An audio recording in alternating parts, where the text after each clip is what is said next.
आज मस्त मटणाचं आळणी पाणी करतोय। तर एक नंबर रेसिपी आहे बरं का। व्हिडिओ शेवटपर्यंत नक्की बघायचा आहे। तर सगळ्यात अगोदर मटण स्वच्छ धुवून घ्यायचं आहे आणि मटणातली चरबी जी असते ती बाजूला काढायची। आता चरबीचं काय करायचं तर बघा, पातेल्यामध्ये चरबी टाकायची आहे आणि छान परतून घ्यायची। आता चरबीचं तेल निघेपर्यंत छोटंसं वाटण करून घेऊयात। तर अद्रक, लसूण आणि कोथिंबीर मस्त खलबत्त्यामध्ये ठेचून घ्यायचे आहे। तुम्ही मिक्सरला बारीक केलं तरी चालेल। आता बघा, छान चरबीला तेल सुटल्यानंतर एक मोठा उभा पातळ चिरलेला कांदा टाकलाय, तो परतून घेतला।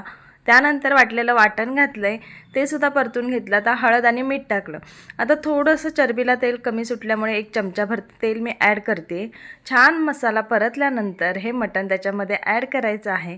छान आलटून पलटून घ्या, मटणाला व्यवस्थित मसाला लागला पाहिजे।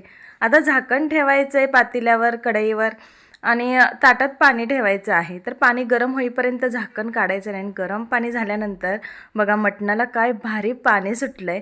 आणि आता जे आपण ताटावर पाणी ठेवलेलं ते गरम पाणी मटणामध्ये ॲड करायचं आहे। झाकण ठेवायचं आहे, गॅस मोठा करायचा, मस्त खळखळून मटण शिजवून घ्यायचं आहे। तर बघा, मस्त असं मटण शिजलेलं आहे आणि मटणाचं आळणी पाणी आता तयार झालेलं आहे। तर खूप छान रेसिपी आहे, नक्की ट्राय करा। तुम्ही केलेली रेसिपी कशी झाली आहे ती कमेंट बॉक्समध्ये कळवायला विसरू नका।